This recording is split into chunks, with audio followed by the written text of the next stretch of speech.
Well, I'm prepared to make a bold claim tonight.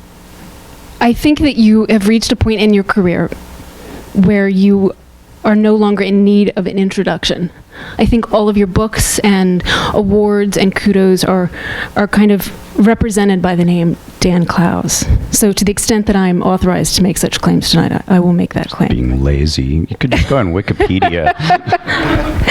But I feel like the flip side of that is that now your name becomes shorthand for a particular kind of style. So we have Clowesian.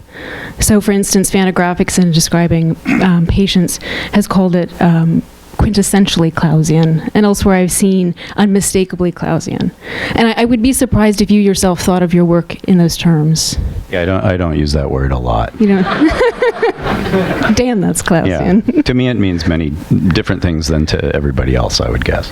So I wonder, with that in mind, understanding that you don't think of your work in those terms, is there a way that you would define the term? Can you look?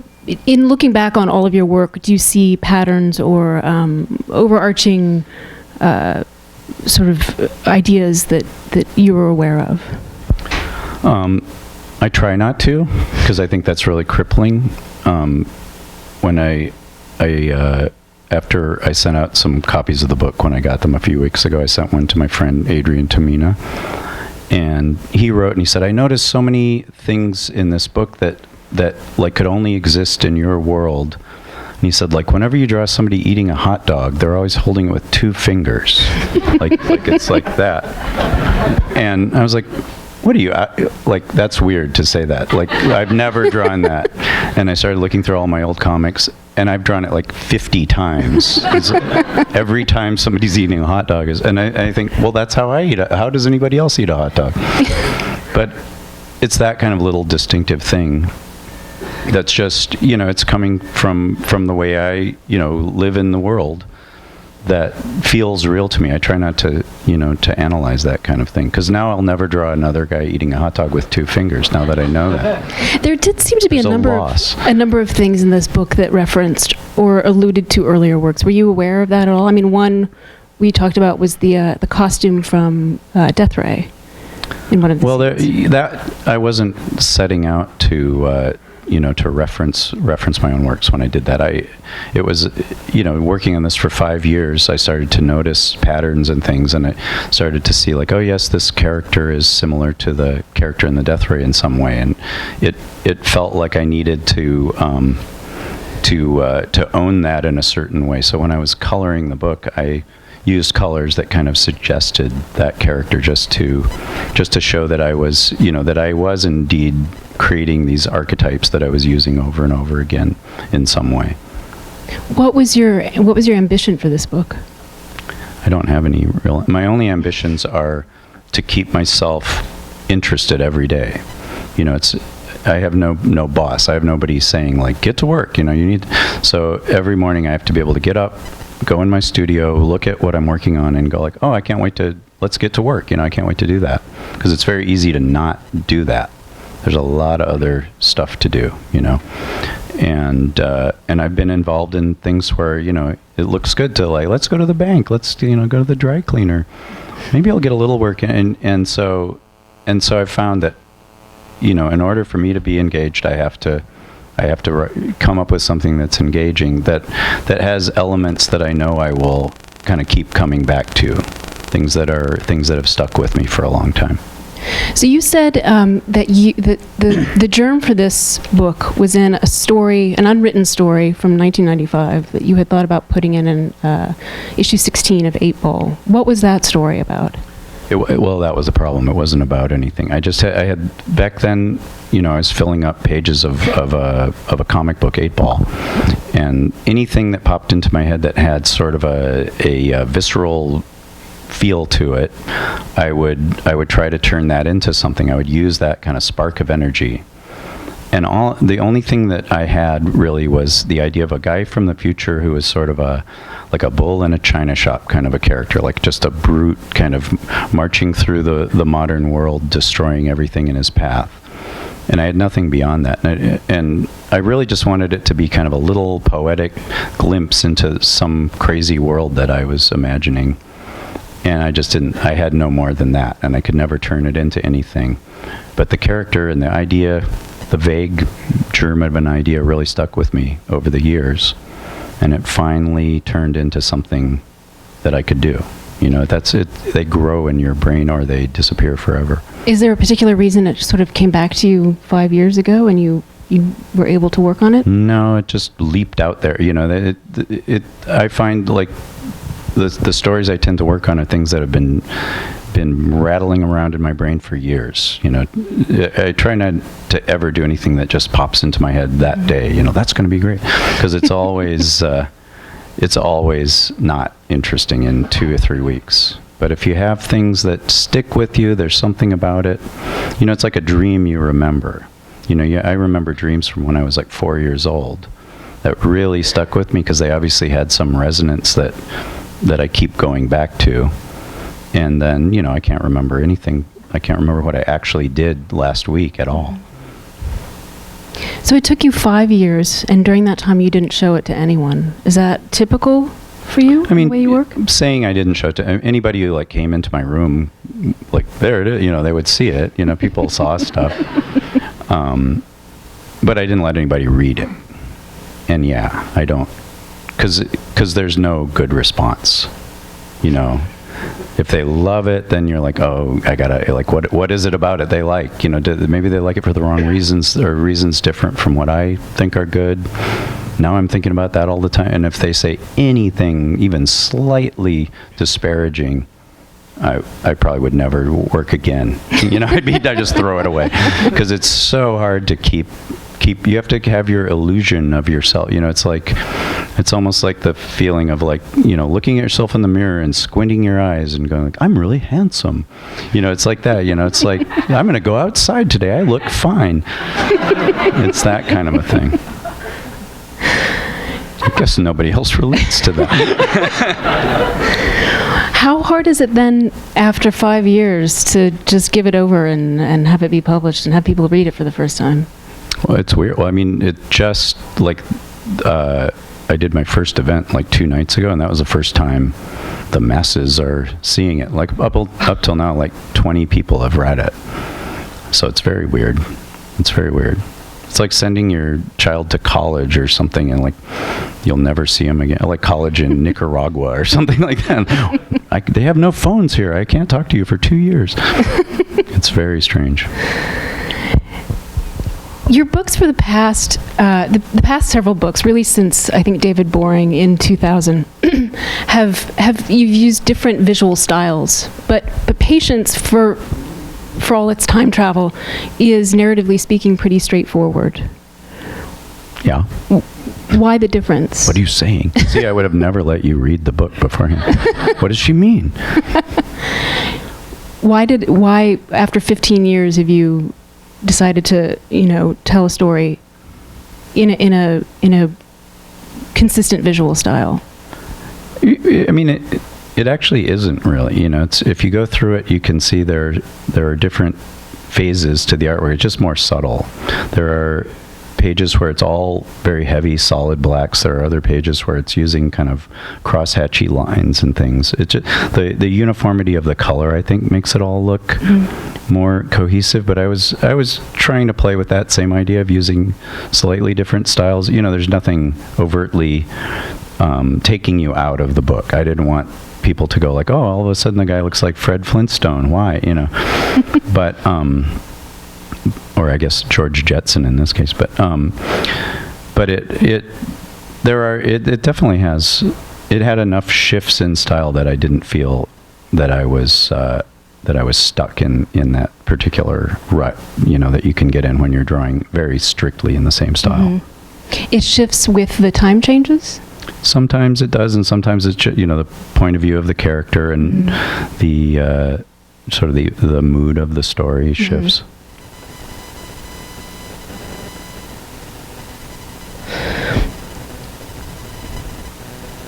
Want me to ask you something? I was thinking about how I think that alienation reoccurs a lot in your work. And What are you, crazy? but I think this book is particularly interesting because usually you have people who feel out of sort within particular situations within their own lives, and here it's literally so. He's traveling within his own life into the past, and he's literally out of time, Right. out of sorts in his own life. Right. I can't You got elaborate nothing from. there? I mean, he's. I think both of them are sort of. They're isolated in the way I feel almost everybody is, and the fact that they find each other and are so desperately attached is another part of that alienation and isolation. I wondered too about free will, because you're going to love this. You seem preoccupied in a number of books with the question of free will. And here again, it's sort of this heightened sense of like where he's going back in his own life and trying to change things. And are you worried about? I don't believe in free will. Well, no, I do. But when I first started this book, I'd been asked to do a big exhibition of all my artwork, and so I spent a good year digging through all my old crap in my flat files and kind of facing that person that I was when I was 28, in 1989 or whatever, when I began. And I felt like I couldn't even relate to that person, who I was. And it just felt like such a strange, dialogue with this earlier version of myself. And I started to think of all the events in my life that led from me being that guy to being who I am now. And there was nothing, it was all just like very random happenstance moments, and you just imagine this flow chart that one day goes this way and then it goes that way, and you're specifically following this thing that one little thing going off, everything would have fallen apart. I think of I met my wife at a comic book signing in Berkeley in 1992. She didn't know my work. She was getting something signed for a friend of hers, and she only knew about it because there was an ad in the daily California newspaper, the school campus newspaper. And I knew the guy who placed that ad, and he said, "Oh yeah, we just had like a free space, so they let us place that ad." And I still see that guy like every day, and every time I see him, I think like if he hadn't done that, I would be, living in Alaska right now, married to Sarah Palin. Damn him.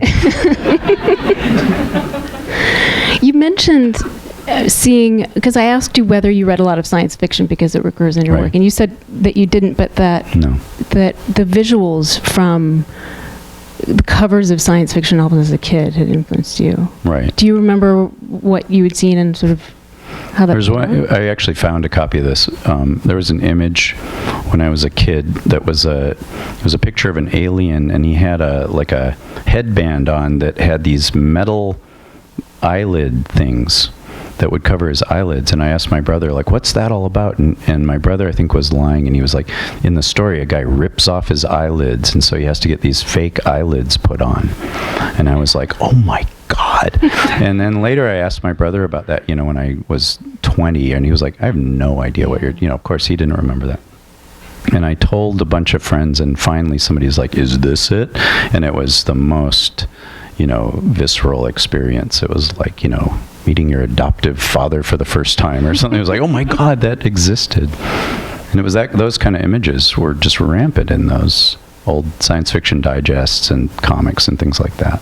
Are those the sorts of things that have just stuck in your mind over the years, like dreams? Yeah. And there's something about, my dad was in World War II, and I'm probably one of the younger people of the generation that had World War II parents that came out of that in a weird state, and it was like the whole country was in such a weird PTSD form, and all this stuff came out of that. That's where all like film noir and all the weird comics, EC comics and stuff, that were just such a twisted vision of American society. You know, it's like every single EC comic is about a guy who's plotting to kill his wife. You know, it's like, why would a 12-year-old kid want to read that? Because the guy drawing it was like, that's all he could think about, you know. So it was coming out of a very twisted world, which I think then kids growing up with that, with those kind of bizarre parents and fathers, then became hippies as a you know, a response to that. So it's all the culture I grew up with all comes out of that, this kind of twisted repression. I wanted you to cry and you laughed. Science fiction, though, still appears in a lot of your longer comics and the shorter works, and in a lot of your New Yorker covers. You know, that is a truly bizarre. I can't explain that at all. I think I'm just the go-to guy for science fiction imagery. Do they ask you specifically for science? Oh, they do. It's always like the innovators issue. And when I first started doing those, I was like, oh, I wonder if I could get away with drawing like a robot or something. And that one went over fine. And then I was like, oh, about like a weird alien. Yeah, great, fine. You know, stuff that never would have been on a New Yorker cover in the 60s or 70s. And so I just kept pushing it. And a couple of years ago, there was one that was it was sort of the science fiction issue. I did a cover where it's like all the sort of New York writers at a dinner party. It's supposed to be like, you know, Jonathan Franzen and Jennifer Egan and people, you know, and then the wall blows open and there's like a Buck Rogers guy with a ray gun and, you know, these bug-eyed monsters and stuff coming in. And with that one, I was like, I wonder if I could do like just a Whollywood EC comic, you know, just the most anti-New Yorker image I could possibly do, and yeah, it worked. Yeah, so I'm the sci-fi guy, which is fine. I love drawing that kind of stuff. Well, what about in your own work? You use it as a way of telling different kinds of stories. Yeah, I guess I'm not aware that I use it that much. I guess I guess you've read more of my work than I have. More recently, anyway. Yeah. I have a question from someone else. You may not recognize it. So, with the understanding that there's plenty about the book that you don't want to explain and get into specifics about, would you say that a book about time travel and whatnot shares more sort of a narrative DNA with Groundhog Day or Mulholland Drive? I know who asked you this question because I answered him. It's definitely more Groundhog Day, in that there's no dream sequence in this. It's nothing is imagined. Spoiler alert. To me, somebody else could read it that way and say, yes, it's all in somebody's head, but that's not the way I wrote it. Is that the difference between Mulholland Drive and Groundhog Day? I guess you could argue that with Mulholland Drive, there aren't any dream sequences. It's hard to tell. Isn't it? I thought it was all in her head. I don't know. I guess... Oh, no. Maybe that's a different conversation. What about Mulholland Falls? That was like a Lawrence Kasdan movie. I don't think that's... It's more like that. I don't think it's like a Meg Ryan movie, I think. I spent a lot of the book wondering whether it was going to be a tragedy, and really up until the end, and I won't certainly give anything away, wondering what was you don't know up until the very end how the story is going to play out. And it made me think that the tone of the book seemed more serious, more consistently serious than a lot of your other work. Did you? It's yeah. I mean, most of my work has more intentional humor, even if it seems serious, and this one isn't that. And the reason you didn't know what's going to happen at the end is because I had no idea as I was writing it. I mean, I had plausible endings, but I didn't know how I was going to feel about it until I got there. And then when I got there, it felt inevitable. But it was, it had to be the right decision for the character at the end. And so it's, I think that's the only way I know how to write. I can't be writing toward an ending and just contrive everything to hit that. You never know an ending for a book? No. I always have an ending. So if I get stuck, I'm like, okay, it was all a nuclear bomb goes off, and then he wakes up. Have you used those? No. No. Plan B endings. Soon, though. Next book. This book and Wilson are the only two that you haven't serialized before. Right. Does that change the way that you write the story? Yeah. Because when you're serializing, you're trying to make it work in those serializations. You're trying to make each chapter work on its own, and then you kind of hope it all goes together at the end. But in this case, I don't have to worry about little chunks. Maybe if they were taken out, if they're excerpted. I don't have to worry about them working on their own like that. It's much less complicated. Do you work with constraints when you're not working within a serialized story? Are there rules that you make yourself adhere to? I would love to. I wish I had restraints, because that makes it so much easier, and it's much more creative the more restraints you have, because otherwise you've just got the endless possibilities that overwhelm you. It's like multitasking, where it's like, oh, I have to do 15 things at once. I can't do any of them, So if you, if you were to pare down everything, it's got to be 4 panels a page, and it's all black and white, and, it's about a horse in every panel, or then you'd probably do something really amazing. But it's hard to curtail yourself like that. It's hard to say, like, make yourself do that. That would be really actually bizarre to do that. How do you then decide what to keep and what to put in and what to get rid of? You have to just kind of navigate out into the water. You have to kind of just say, I'm going to begin. I've got, I think I know how I feel, and I have to imagine. I know the characters. I know the world. I know, how the tone and everything. I know all that stuff going in, and then you just have to say, like, okay, I'm going to go out there. And once you've done a few pages, it becomes sort of, it's done. It becomes sort of inevitable. And I always want to go back and redraw things and change things around, and I do, but I always regret it. I always think, the first one was the right one. It was there and it existed, and now I've just kind of watered it down. It's like whenever I hear, if anybody ever tells me they're going to like go back and rewrite their earlier work, or they're going to go back and redraw their earlier comics, I just immediately think, like, well, that's something I'll never read. Whatever the earlier one was, that's the one I want to see. Mm-hmm. Maybe except for The Man Who Knew Too Much. I like the second one Hitchcock did better. Did you go back and read 8 Ball when you put the collection together? I did. That was a very bizarre experience. That was really having the dialogue with the young man, with the young version of myself that I didn't recognize in a lot of ways. Does the art come before the dialogue? No, not really. They come at the same time. It's the drawings. The drawings inform what the guy's going to say. Mm-hmm. I try to. I usually try to have like a vague idea of just the rhythm of the dialogue. It's like there's 3 balloons in this panel, and then I pencil the characters, and then I write it, and then when I'm lettering it, that's when I make up a lot of the dialogue. I get in this, because something about lettering, it's this Zen state where you, like, part of your brain is occupied, and so you can free up yourself to just hear the voices, and that's when I make up a lot of the dialogue. And then sometimes I read it later and I go, that actually makes no sense. I have no idea what that meant, but it sounded really good at the time. Or sometimes I'll have like the radio on, and it's like, well, I wrote what the guy said on the radio and stuff. Do you ever get partway through a book and the characters take over and you find them, that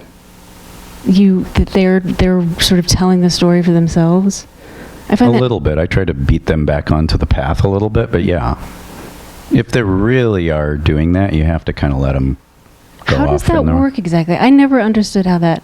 Your novelists say that all the time. Yeah. No, it does sound like bullshit, but it does, but and you are in control. It's kind of like having kids, where it's like you can get them to, do their homework and all that stuff, but they have their own personalities that grow as you're drawing the book or as you're writing.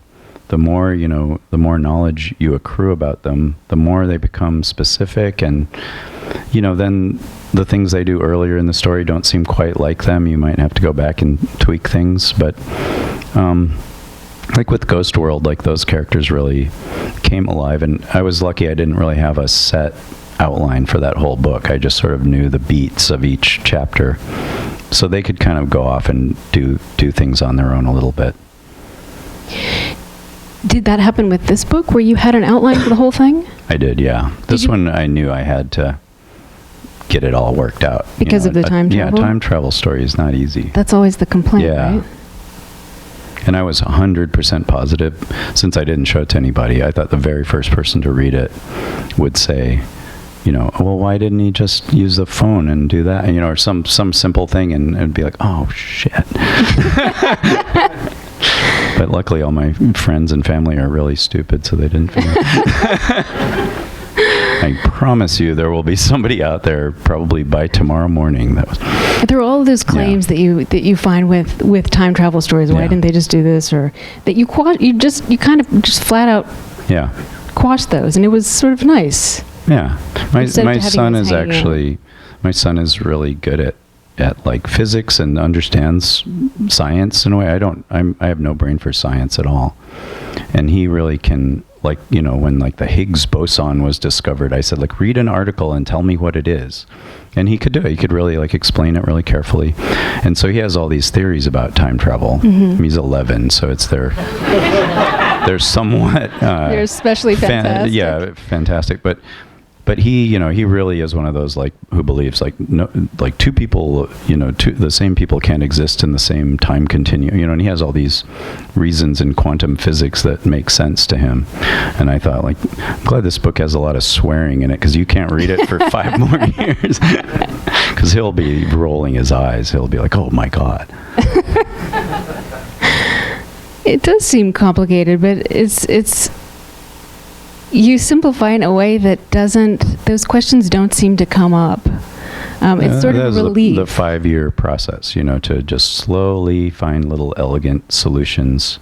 I can look through the book and think, oh man, if I hadn't thought of that little line here or there, this whole series of questions would be left for people to wonder about. So you have to anticipate and answer all the questions. Or just eliminate them, just distract. It's like magic, where you're distracting people from looking too closely at that stuff.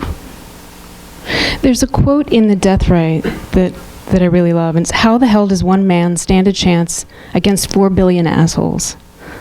I remember when I wrote that, somebody wrote and was like, where'd you get that figure? There's actually 7.5 billion assholes. The implication was like, half the world is great. I don't think that character would say that. You spend so much time writing about characters who are assholes. Those are my people. Are you Somebody has to. Are you fascinated by malcontents and? Yeah. Oh yeah. I mean, it's my address book, basically. Is all. I don't know. I have a great sympathy, and I enjoy the company of troubled people who are really angry and depressed. It's something I get a lot, because people like that are generally have some area of knowledge they're really obsessed with, and I like that. I like people who know things and get really bent out of shape that not everybody appreciates, whatever that thing is. You said, too, that you could never write fiction because you're always writing against Dostoevsky or Writing, Tolstoy. You mean prose fiction, yeah. Prose, right. Yeah. Do you feel that way about comics? Are you writing up against the greats? Don Heck.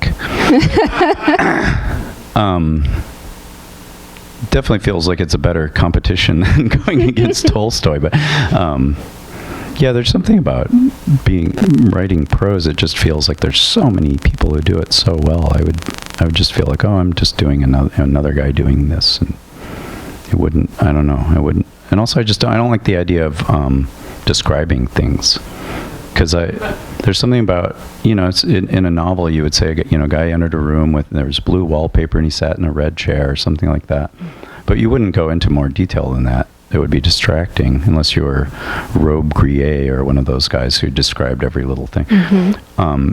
But in a comic, you see like, oh, it's this thing, this room has double hung windows with a stain on the wall, and the chair has a hole in it, and there's all this information. that you're not focusing on, but the reader picks that up. So it's a very different, I think, more rewarding experience. I would guess that you spend a lot of time thinking about each panel, but how much consideration do you give to the individual objects in a panel, to a chair and the way that it looks, and whether it, say, should have a blanket over it? No, it's I give as much attention to that as everything else. And how do you know what should go in a room or on a person? Google image search. No. You just, you have a sense. I do research. I think, like, what would a modern therapist's office have in it? But I've been in my share of therapist's office, so I know what I imagine them to have. It's all filtered through me. I try not to use photo reference or anything, but I want to get things right. I want to draw it through my own filter. If I draw a car, it's all the cars in this book especially are weird, made-up muscle cars from the 80s. Can't tell you why. But they don't look like any real, Buick or anything. They really are like odd off-brands that only I have ever seen, Did you just look up cars and then No, I just made them up. They're just all out of my head. There are shapes that are particular to your comics, weird shapes. Bulbous shapes that recur. Bulbous shapes, yeah. It's interesting. I don't know what that's all about. Yeah. I agree. I don't know. It's just all, I can't explain it. Are you influenced by Ditko? Yes, I am. Did you ever hear of Ditko before you Googled him 10 minutes ago?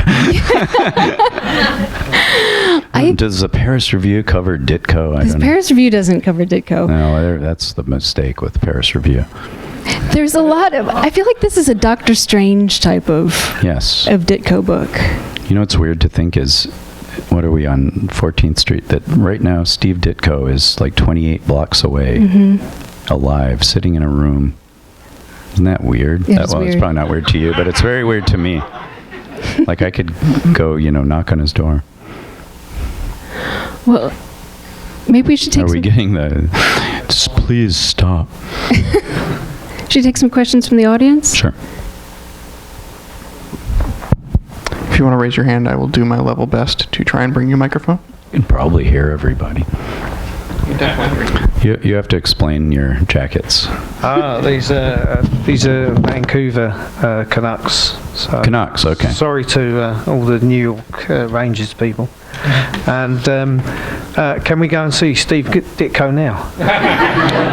You can be my guest. Yeah, give it a try. I actually did go to his apartment once when I was 18 years old. I had just moved to New York, and I looked him up in the Yellow Pages. He was actually in the Yellow Pages. And I was like, Steve Ditko, artist. And I thought, and it was on 42nd Street. And I was like, gosh, I'll go say hi to one of my favorite artists. And so I went to his building, and it was above a really sleazy porn theater back in the old Times Square, like really disgusting. And there's a doorman there, and I said, does a guy named Steve Ditko live here? And he's like, nope, never heard of him. And I was like, well, it's in the phone book. And he's like, let me look at the directory. And there was this old-fashioned directory, and then S. Ditko. And he's like, oh, here he is. I'll take you up. Okay, so we go up in this old freight elevator up, and there's this door into the hall, and the doorman's like, go ahead. So I go down to the door, and I tap on the door, and the door opens chain length. And this voice goes, what do yous want? And all my life I had read comics where characters say use, and I had no idea what that meant until that moment. It was like, oh, it's yous. And I said, are you Steve Ditko, the comic artist? And he went, go away, slam. And that was it. That was a beautiful, beautiful moment in my life.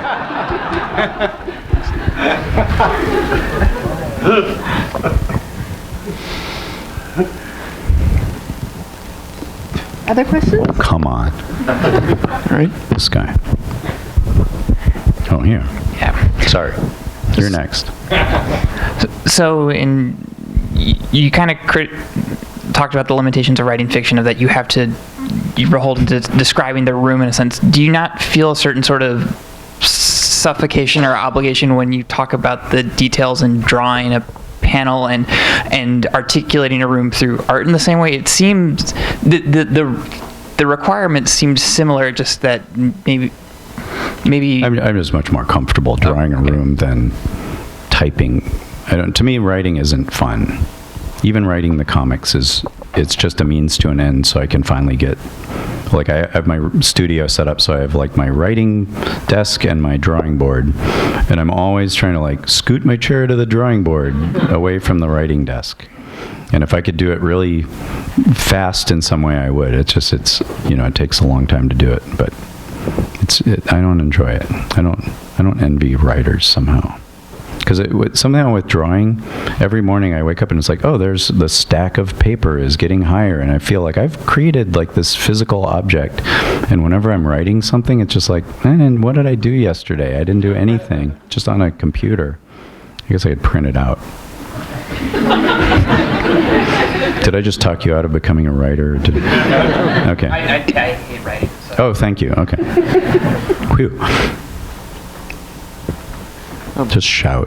Okay, yeah. I was just wondering, it's cool you've worked on this one for a long time, and I don't think it's been since like 8 Ball that you sort of published in traditional comics. I think I was reading Optic Nerve, like in the, Tomine said something about, you pushing for like sort of the graphic novel route. Do you think you would ever go back to like floppies for any kind of project? Just all the publishers I work with just hate them. And they're like, we'll do it, we'll print it for you, but we'll never tell anybody about it. We'll just hope nobody sees it, and then we'll collect it into a book. But if you must, and so just with that kind of, you'd work and you'd put it out, and I don't think anybody would even notice it. So it just feels like the economy of comics changed so much that comics got so big and expensive that it doesn't make sense to have this little pamphlet anymore, in the way I work anyway. But I like the way it looks. Do you have a big collection of, the backboards? I do, of course I do. What do you take me for? I guess I just wonder, like, anything post, like, early 2000s, are you still, like, going to, grab that, or are you going to... There's maybe one comic a year that I actually would buy, probably. My pull list is very low these days. Here. So you were talking about how like misanthropic behavior and obsessions feed into one another. I was wondering why you think that is, like where the relationship starts, whether it's like having an obsession that makes you resent people who don't share it, or the other way around. And I'm scared what I'm going to say. And do you have something that you're obsessive about that makes you resent people who don't appreciate it? I don't really have that. Like, I definitely did when I was younger. I definitely was like one of those, this movie's good, no other movies are good, and that kind of thing. And I realize how insufferable that is. And I'm very obsessive about my comics. Like, people think, when they get involved with me in my comics, they think, oh, that'll be fun. And they're always like, it's really stressful. And he's going to like flip out at me if we get anything wrong. And it's, I can tell I have a very negative effect on people with that. But it's, that's why people would always say, like, why don't you direct a movie? You have a visual sense. You should direct a movie. And I think, like, I don't have it in me to be that mean to so many people, because you'd have to just berate no, you fool, it's wrong. And I hate being like that. That's why I work alone so much. But I couldn't tell you the connection. I'm saying those are a lot of the people I've befriended over the years. It may just be me, I don't know. Here, I'm going to bring you one right here. I'm letting him pick.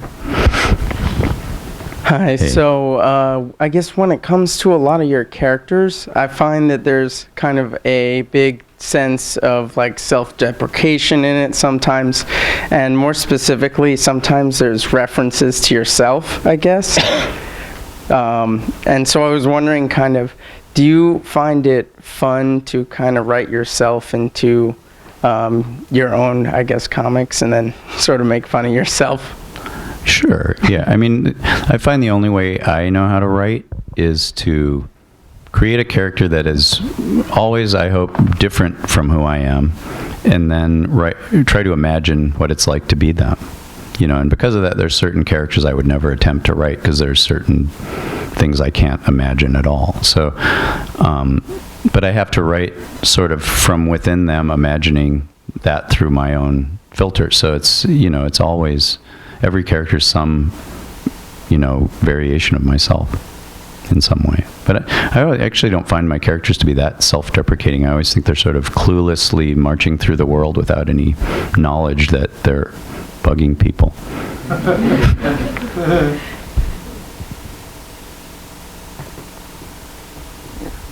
I see a lot of hands.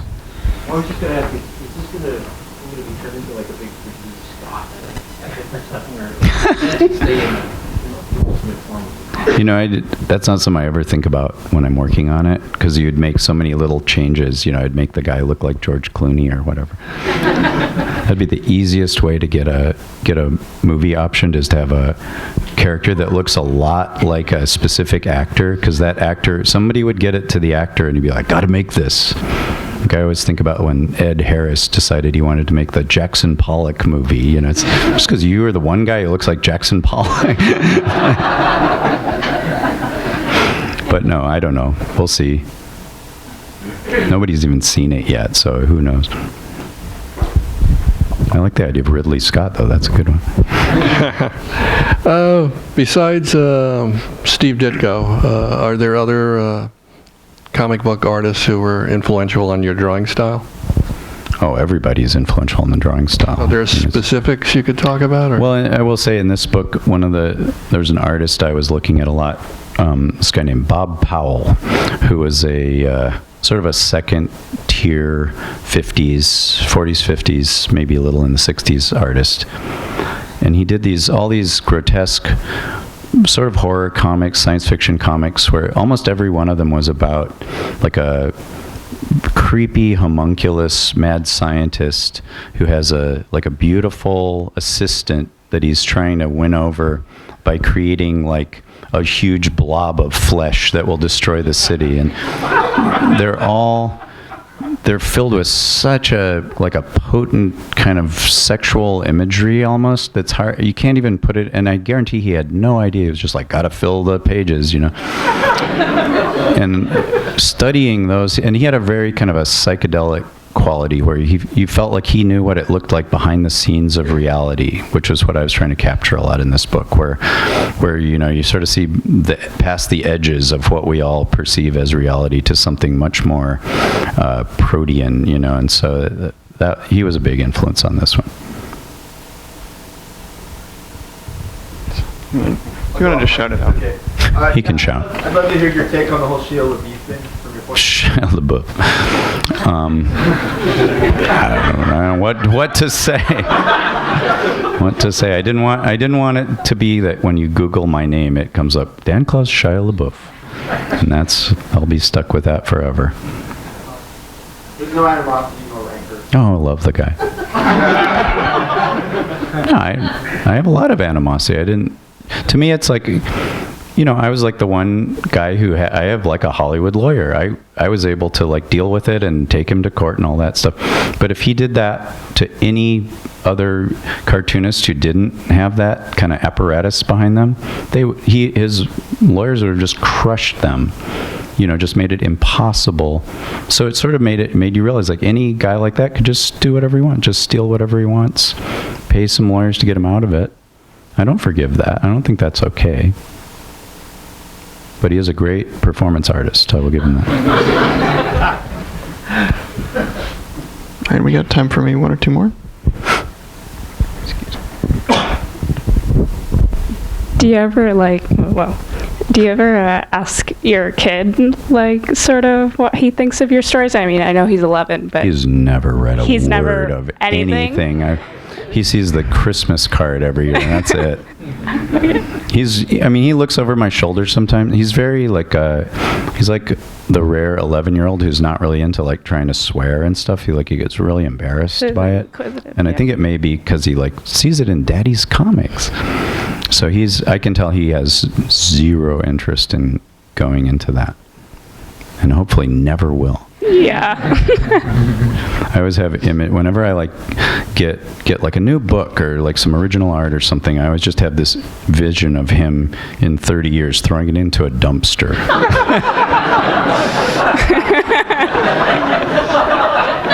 Just like, why did he have this? It would be healthy for him to do that, I think. All right, we got time for one more. Anybody? Hi there. Hey. How's your day going? It's all right. As you can tell, I have a cold, so I'm suffering through that. Yeah, I heard the cough. Yeah. Cool. Sorry, follow up. Do you listen to anything while you write? Some writers, they just need the silence and they can't concentrate or anything like that. Or some people, listen to Brian Eno and then they can calm themselves down and get concentrated. Do you listen to anything? Do any albums or pieces sort of influence your writing around this time? I can't. I used to listen to music. And at first I would listen to any music and I could tune it out, vocals and everything. And then it was like, I can't take the vocals. It's got to be instrumental. And then it's like, I could only listen to stuff like Brian Eno, you barely hear it. And then even that was driving me crazy. And now I can only work either in complete silence or like out in public where there's this kind of buzz of noise that you don't kind of pick up on what people are saying. And that I find somehow that's really like you hear little bits of people's conversations, and I can work in that environment, but it's got to be a really like specific place that's got just the right balance. But that's about it now. Yeah, I can't even imagine listening to music and working anymore.